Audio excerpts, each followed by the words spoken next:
TV-avisen kl. 21. Men først skal vi slappe helt af i selskab med Torben Skov på verdens vildeste krydstogt. Det siges, at man skal passe meget på, for det kan være stærkt vanedannende, men vi gør forsøget alligevel og tager på flydende ferie med verdens største krydstogtskib. And a very good afternoon, ladies and gentlemen. This is the engine control room.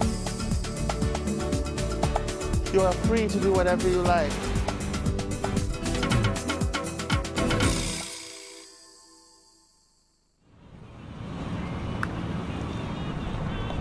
Den er svær at parkere, men hvad så med det her? 339 meter langt. Verdens største krydstogtskib gør sig faktisk bedst i bredformat. Og da Freedom of the Seas for 1,5 år siden sejlede ud på jomfrurejsen og skulle passere Storebæltsbroen, så skulle der nærmest vaseline til, for at kæmpeskibet kunne glide ind under, uden at støde skorstenen mod loftet. En metalælling på 160.000 tons blev på eventyrlig vis til en svane.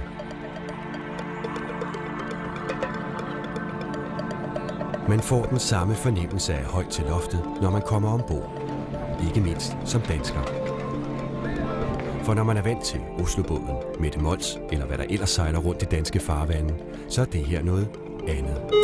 Det kan man ikke forestille sig, det der er på det skib her. Det har ikke noget med et skib at gøre. Så det var ligesom at træde ind på et hotel. Mette Nielsen er sammen med kæresten Benny Tolstrup og deres 2 børn på cruise for første gang. Vi skulle prøve noget, der var lidt anderledes. En anden form for ferie. I stedet for det traditionelle. Det håber jeg også, vi kommer til. Også René og Connie Seiling, ja, det hedder de faktisk, er danske krydstogtsdebutanter med et ganske særligt mål for øje. Vi havde lige en bryllupsrejse, vi skulle afholde. Så det passer meget godt ind. Den tager vi her i 26 graders varme, og mens det er koldt og alting derhjemme. Der er i alt 4.500 passagerer ombord. Og tæller man besætningen på 1.500 med, når man op på niveau med en mellemstor dansk provinsby. Hello and welcome on board the Freedom of the Seas, the world's largest cruise ship. Bienvenidos a bordo del crucero más grande del mundo. Bienvenido a bordo do navio mais grande do mundo. Bienvenue à bord sur la croisière la plus grande du monde. Ellers er der ikke meget provincielt over forholdene indendørs. Med fest i farver døgnet rundt og på 15 dæk, er det som at købe billet til et flydende Tivoli med en uges turpas. You can literally feel that you are in the middle of an entire city on its own. You have the shops here, you have the Sorrento's Pizzeria. I mean, I have a few pounds from the Sorrento's. All this is Sorrento's. And it's basically, you have designs like that. This looks like if you're in New York. Måske ligner det nærmere et stykke flydende Las Vegas, absolut på kanten af overdrevet. Miami er verdens største krydstogtshavn.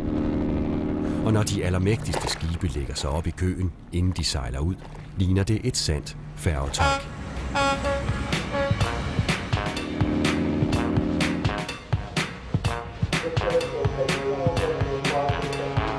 Og selvfølgelig ingen over Freedom of the Seas. We are going to sail from Miami, and then we are going to go out to the Atlantic Ocean.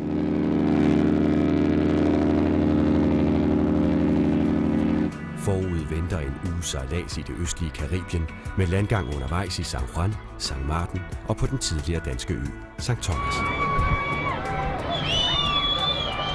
Det siges, at enten er man til krydstogt, eller også er man slet ikke. Men flere og flere gør det i hvert fald. Faktisk 20% flere hvert år.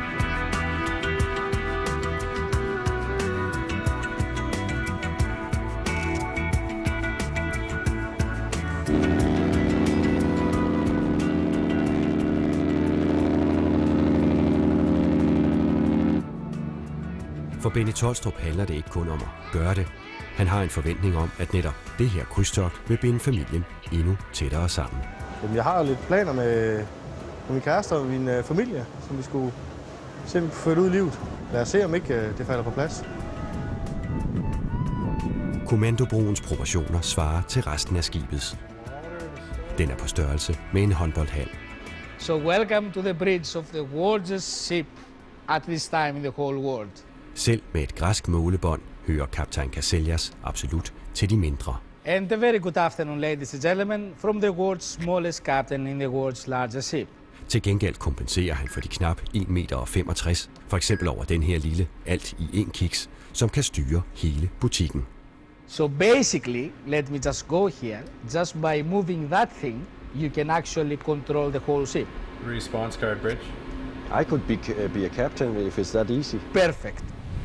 Topfarten er 40 km i timen, eller 21 knop. Det er vel at mærke fremad. Der er også en anden vej. Basically, you can turn the propellers of the ship sideways, and theoretically, you can go 18 knots sideways. Men selv med mægtig maskinkraft og toptunet teknik, så ved vi udmærket godt, at alt godt fra havet ikke nødvendigvis er godt, uanset hvor stor man er.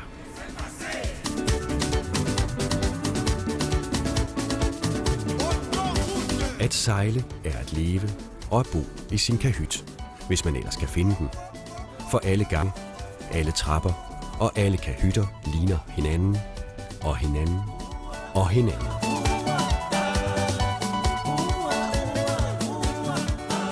Men man går ikke fejl af den allerstørste. And welcome to the presidential suite. This is the largest suite at sea.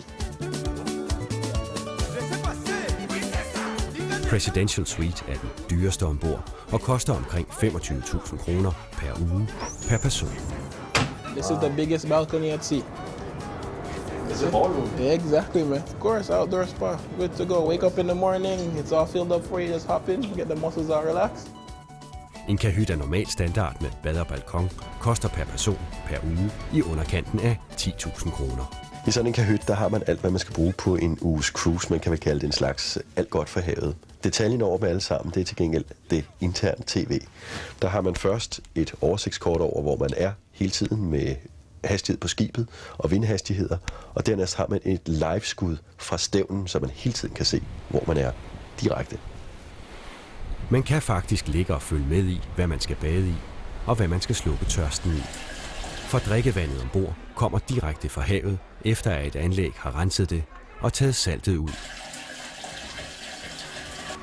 Og det her er havvand au naturel, pumpet direkte op fra bølgen blå.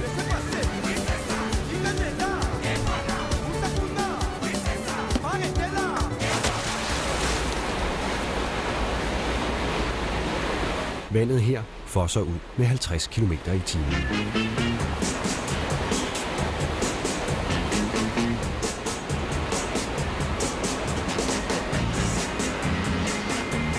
Og de her to danske tøser på 14 har for en stund forladt trygheden hos mor og far og er ved at gøre klar til deres første forsøg med Flowrider. Det ser spændende ud. Det ser sjovt ud. Og vådt. Ja. Og det ser svært ud. Imens de tager et par dybe indåndinger, tager vi videre rundt til nogle af de andre udfordringer.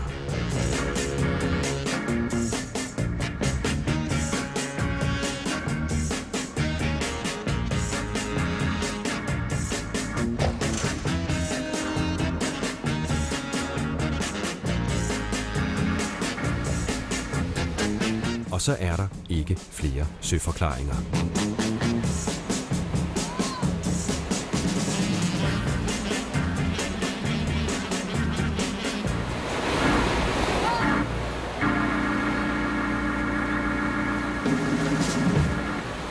Det gik fint nok i 2 sekunder, men så væltede jeg. Er man mere malig, er der også en liggende udgave til alle udgaver.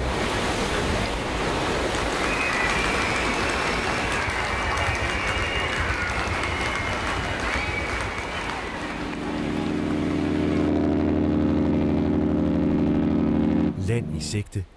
Første karibiske perle på en snor er San Juan i Puerto Rico. Her er det, at man som ægte cruiser sætter næsen op efter et stykke uberørt bountyland med autentisk lokalbefolkning. Glem det. For når 4.500 mennesker går i land, giver det dønninger over hele øen, og det er en tilsnigelse at sige, at man får et nært kendskab til de indfødte og deres skikke. Så skal vi følge efter her. 8. Husk på 8, ja. Familien Tolstrup og Nielsen går fra skib direkte til bus. Okay, my friends, welcome to San Juan. Sightseeing i hovedstaden og omegn. And now to the right, the oldest baseball stadium on the island. Look to the right, and we're going into Ocean Park. En lang tur. En meget lang tur. Og en borg, de ikke kender. Til gengæld har de travlt. Er I klar? Det bliver godt, det her. Baggrunden er god. Det bliver godt. Det hele skal nås på 8 timer, inden skibet sejler igen. Først når aftenen falder på, vender roen tilbage. Det vil sige, hvis man ikke bliver forstyrret af skibets mere kontante tilbud. Place your bet, please. Yeah. 29 is my lucky number. Let's see.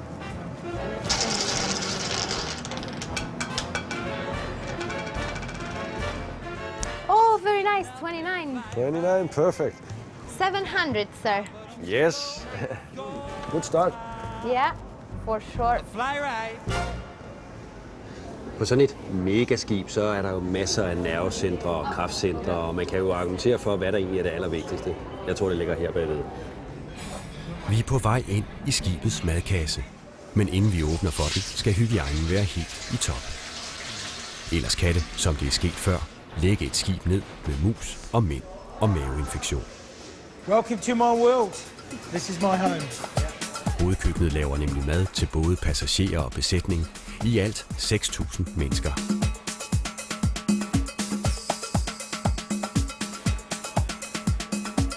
Now we produce 20,000 meals a day, but we actually plate 80,000 meals a day. Og når krydstogter opererer med, at alt er betalt på forhånd, det man på cruise-jargon kalder all-inclusive, så spiser folk igennem.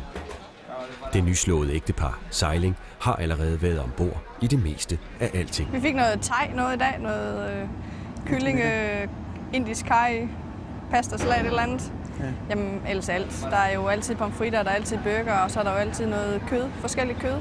Kæmpe salatbar. Kæmpe salatbar altid, ja. Masser af kager, dessert.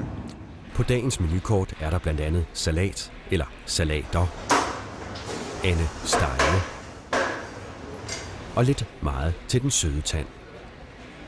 Og så er der ellers serveret. Jeg tror snart, jeg får sort bælte i buffet her efter sådan en tur på cruise. Bagsiden af buffeten, den kender vi alle sammen. Men der er hjælp at hente oven i købet med udsyn. Der er også mulighed for at fedte endnu mere for sit eget selvværd og velvære. Good morning, Freedom Days Boys. Karen, how can I help? Her er receptionisten i wellnessafdelingen. This is where we get you all relaxed and pamper. We do your massage. Hun lyder ikke sådan. And your name? Hun ser måske heller ikke sådan ud. One more time. Men hun hedder Karin Olsen og er fra Ringsted. Hvordan er du havnet her?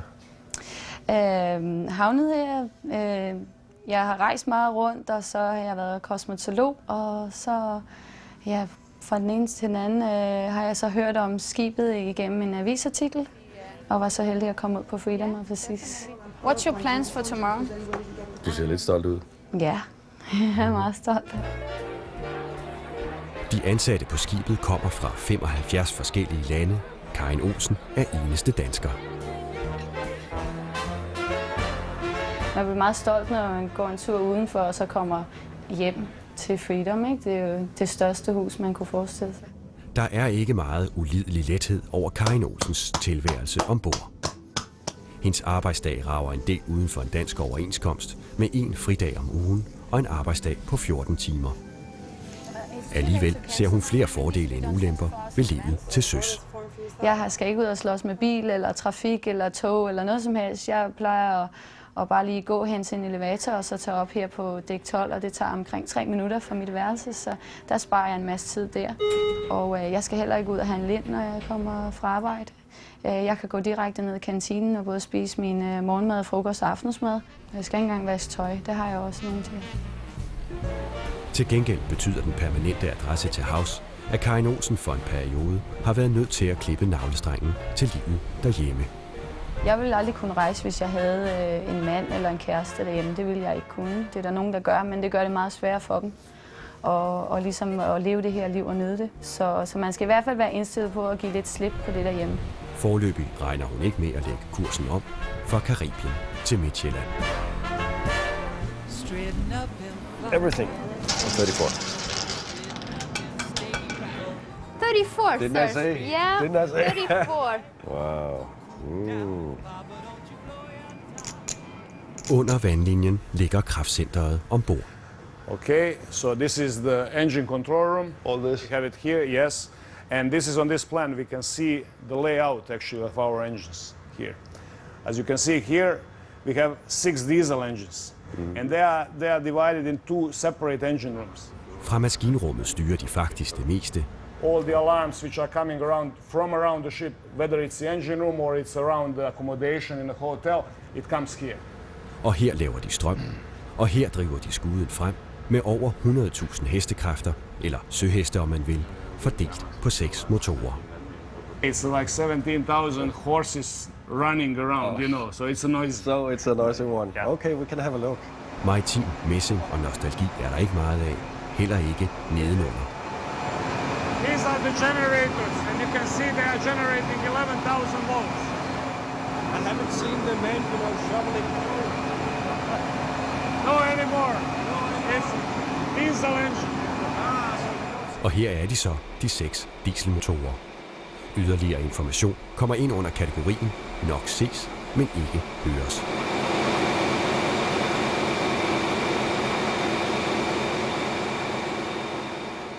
...15 dæk højere op. Der er ingen i udkigstønden. Der er faktisk slet ingen tønde. Yeah, 12 o'clock pilot. Alt er på cruise control. Og der er kontrol over det, siger de. Skibet er aldrig stødt ind i noget. Alligevel støder et skib af Freedoms størrelse indimellem på fortiden. Somebody would say there was once a story about a big ship. Are you referring about the Titanic? Maybe, yeah. Well, yeah, that was the old days that the Titanic was sailing. There wasn't any regulations, there was nothing. So now, based on this, and just keeps on increasing every single year, we just have come to these amazing standards, and that's why you don't see Titanics anymore. Så Titanic er ikke længere tabu ombord, selvom man er stor. Well, we talk about the Titanic because, as we said, out of something that was so terrible, something good came out. So no icebergs on the course? Not here in the Caribbean. Og i modsætning til dengang, så er der obligatorisk redningsøvelse ombord. Når alarmen lyder, skal alle i redningsvæsenet og møde op på bestemte nødstationer, uanset om man har pressekort eller ej. Og jo, de siger, at der er redningsbåde nok.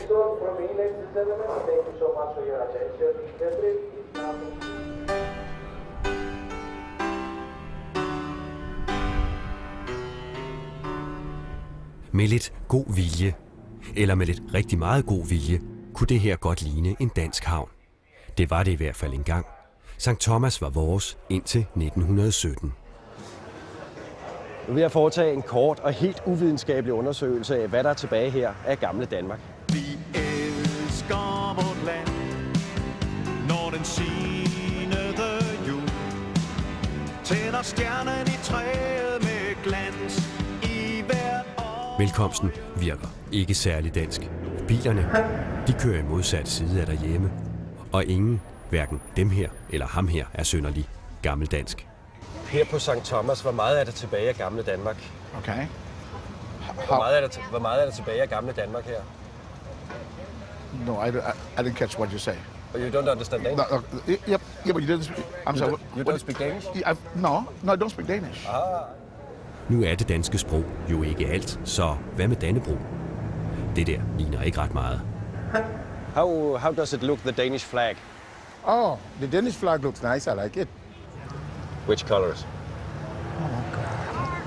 You put me on a spot. How does it look? It looks nice. Which colors? What the colors of him again? Is yellow? Så er der maden. Den må for de fleste danske efterkommere stadig ligge tungt i erindringen, eller i hvert fald i bagvognen. You know Danish food? No. Fiskefilet med remoulade. That sounds good. I will eat that. Huh. Frikadeller. Frikadeller. Yes, yes. Remoulade. That's some yellow stuff. Very nice. That's what like a mashed potato stuff? Like... No, it's kind of a dressing for the fish. Oh. Men der er danske modermærker på øen. Hovedstaden hedder Charlotte Amalie efter vores gamle dronning. Og ham her er bekendt, ikke? Christian den 9. Og selvom det her ikke ligner vores egen i København ret meget, så er det faktisk vimmelskaftet. All of the streets remind us about Denmark, so we still have that we still feel a Danish connection. Og jo mere vi spørger ind, jo mere dansk møder vi. Actually, one of my son's name is Christian, which would be a Danish name, and you find Ulrich and Frederick and those kinds of names also. Den afgørende danskhedsprøve foretager vi på selveste hovedgaden. Yes, we have Aalborg Akavit, and we have Aalborg Jubileum. There it is. Så til slut, hvor, om man så må sige, proppen næsten er af, så bare lige et par hilsner fra vores lokale landsmænd. I don't know why you guys sold these islands. I don't know why.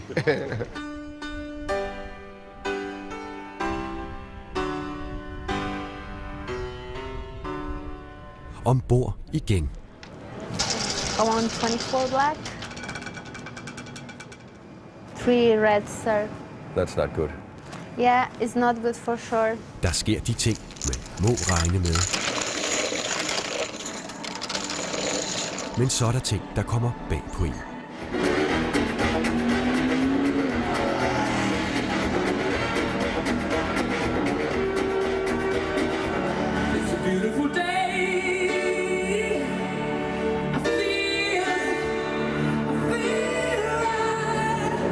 Det er faktisk is på et skib i Karibien. Der er plads til 1000 mennesker i skøjtehallen og endnu flere i teatret. Burgeren med Bee Gees. Det her nummer synger personale en gang i timen.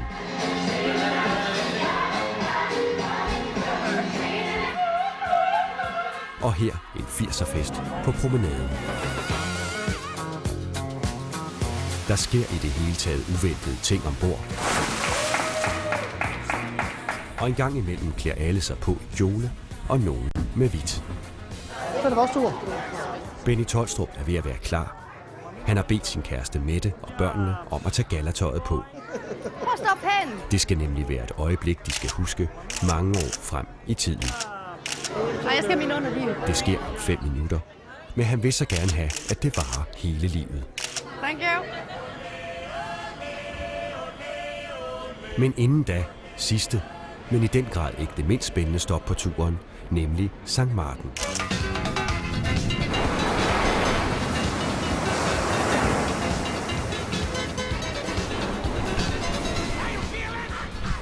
Karibien er hvidt sand og turkisblåt vand, men den her strand i Sankt Martin, den er noget helt specielt. På Mao Beach venter de i spænding. I think there's no spot in the world where so many pictures have been taken. De venter alle sammen på det allerstørste sus. Og de venter på den allerstørste af dem alle. According to the schedule, it should be here 1:30. Men selv de lidt mindre er stor underholdning. For når flyene lander her, kommer de så tæt på, at man kan få klippet spidserne. Eller det, der er værre. Yeah, you have to, you know. Yeah, you ducked out a little bit. You're anything over him anyway. Yeah, that was a big one. Og de bliver endnu større. It can't be more than 20 feet above your head. It's just amazing. Men langt derude kommer den allerstørste. Måske den rammer sandet eller vandet. Så tæt på de store kommer man intet andet sted i verden.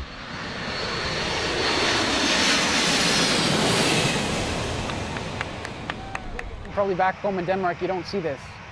You can't get that close. Selv piloterne ser det her sted som noget særligt. It's amazing. This is the funnest time I've ever had in my life flying down here.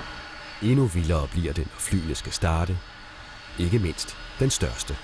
Well, it's a little crazy. The signs tell you don't do this. They're all over you. It's very dangerous. A jet blast will knock you over, but danger is fun, right? En Jumbojets motorer er så kraftige, at de kan vælte en bus. For nogen er det her den ultimative manddomsprøve. Og nu går det løs.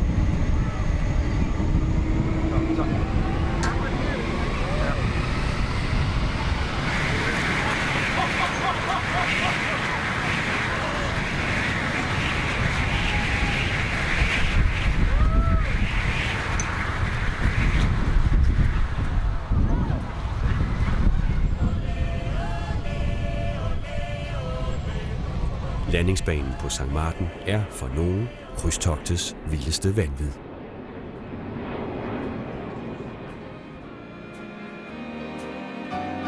Det er blevet tid til gallaaften i restauranten. 1800 mennesker og Benny Tolstrup fra Løvstrup.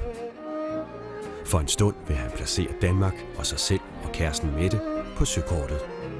Hvis det skulle lykkes mig at tage fusen på hende, så kunne det her være et godt sted at gøre. Og så lige skridtet videre over hjemme i stuen med en rød rose.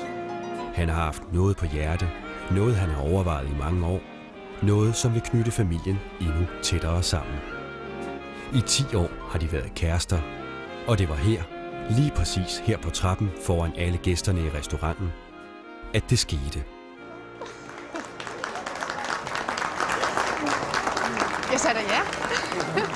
Der var der ingen tvivl. Nej. Så det kan da være mere romantisk. Mange års løs snak er omsider blevet afløst af handling. Vi har snakket om det mange gange, men han skulle jo ned på knæ, og det har han ikke været på nu. Livets lange rejse skal til at begynde for herr og fru Tolstrup.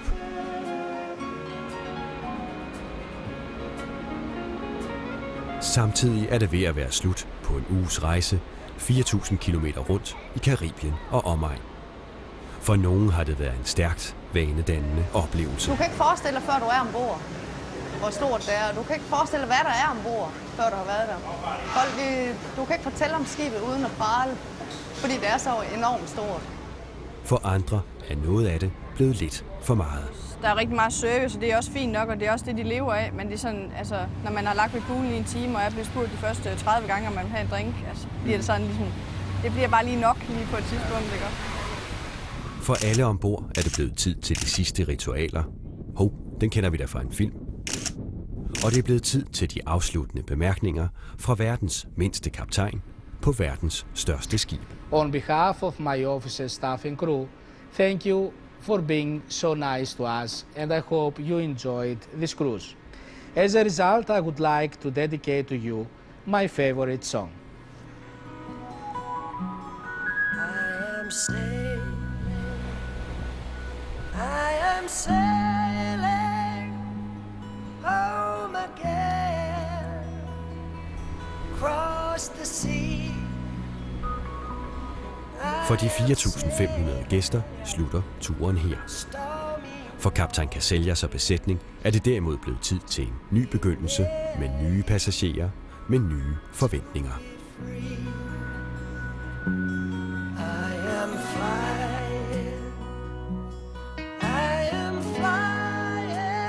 Tilbage i Miami, tilbage til fremtiden, for selvom det her skib det er det største lige nu, så er der allerede en storesøster på vej. Hun bliver en halv gang større end Freedom of the Seas og får plads til 8.000 mennesker.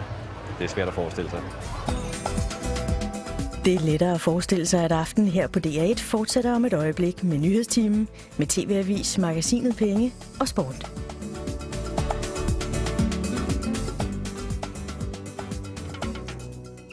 Skuespillerne og vennerne Bjarne Henriksen og Mette Horn tager sammen til Grønland. Det var til højre. Det kan jeg ikke huske. Vi skal...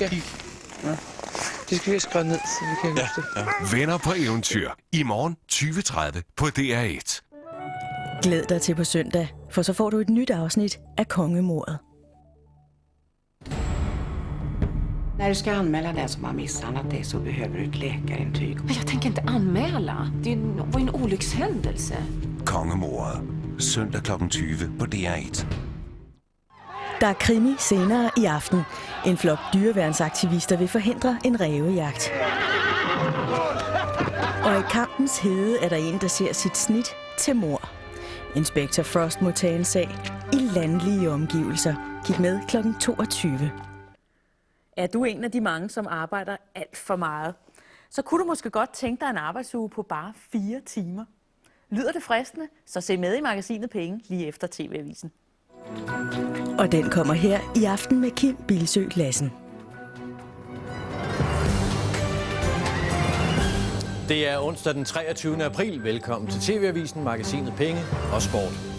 Mange vil stejle, men vi danskere skal arbejde noget mere. Det kan blive resultatet, hvis vi vil bevare vores velfærdssamfund. Han var udsendt som embedsmand af den danske stat til Irak. Mødet med krigen blev brutalt og næsten invaliderende. 500 kroner i bøde for at være dårlig mor. En kontroversiel lov om forældreansvar er brugt for første gang.